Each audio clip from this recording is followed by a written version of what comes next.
Banyak orang bilang seorang ayah itu pahlawan bagi anak laki-lakinya dan juga cinta pertama bagi anak perempuannya.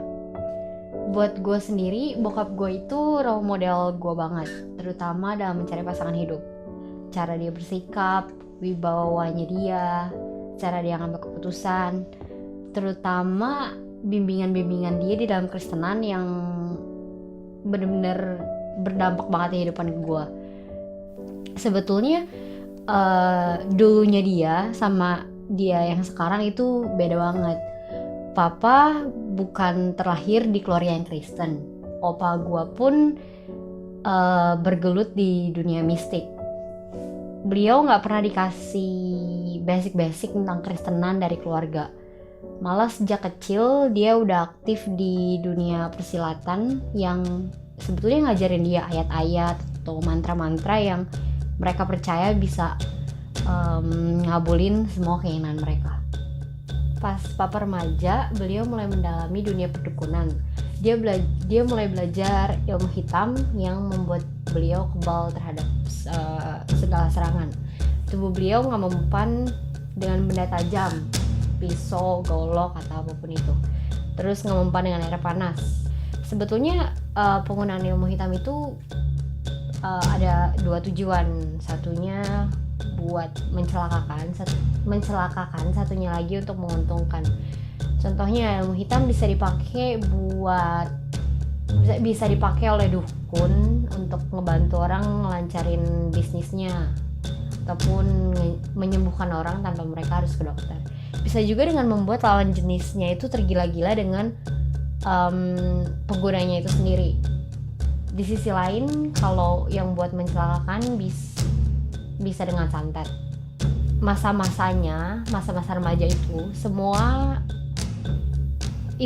kesaktian itu membuat dia merasa hebat dan keenakan, karena dengan itu apa yang papa mau pasti bisa didapatin dengan gampang. Sampai suatu ketika papa menikah sama mama. Pada saat itu juga papa sama mama belum ke gereja. Papa masih menggeluti kesesatannya sampai kira-kira di umur 25 tahun. Masa-masa transisi papa terjadi pas papa punya gue sebagai anaknya. Papa dulu bisa dibilang berkecukupan karena dia punya showroom mobil sama motor. Sampai suatu ketika dia sama temennya setuju buat buka bisnis yang baru. Papa tuh udah ngorbanin semua apa yang dia punya buat bisnis yang baru ini. Papa tutup bisnisnya, papa jual semuanya termasuk perhiasan mama, cincin kawin mereka, semuanya dikorbanin buat buka bisnis yang baru sama temennya itu. Tapi pada akhirnya bisnisnya itu bangkrut dan papa gue benar-benar drop banget finansialnya.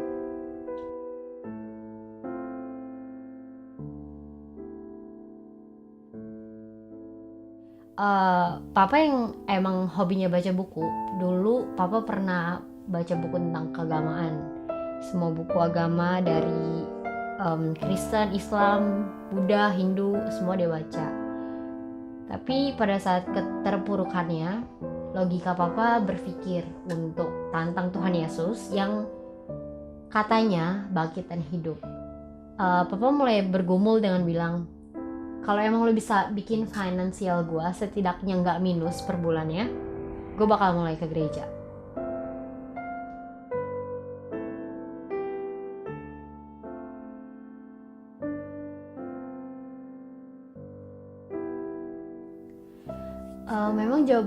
Memang jawaban Tuhan nggak langsung buat dia, cuman dia benar-benar ngerasain bantuan Tuhan dari pergumulannya tersebut, karena emang papa benar-benar berpikir benar-benar nggak mungkin buat keluar dari situasi kayak gitu, situasi finansial yang kayak gitu.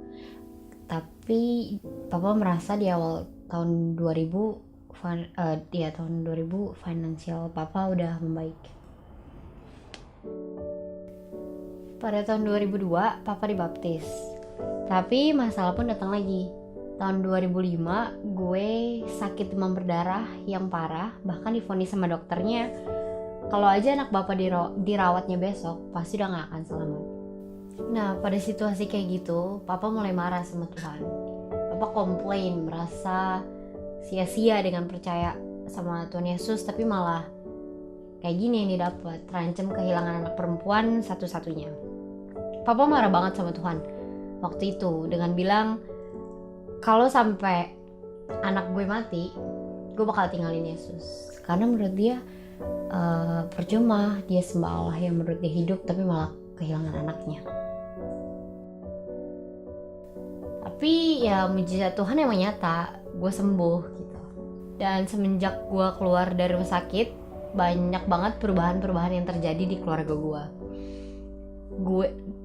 Gue bokap nyokap, kita mulai netap gereja di gereja yang sama. Kita gereja bareng tiap minggunya.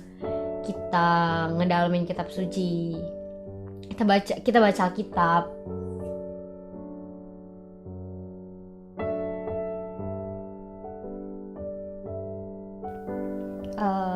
Pasti enggak. Soalnya orang yang yakin percaya sama Yesus udah beda cara ngeliat sesuatu permasalahan. Misalnya kemarin ini bokap gue sakit, dia gak lagi minta kesembuhan, dia malah minta ampun atas dosa-dosanya. Kalau misalnya dulu dia ngancem dan menyalahkan Tuhan atas masalah-masalahnya, sekarang dia jadi lebih rendah hati dan lebih mementingkan hubungan dia sama Tuhan.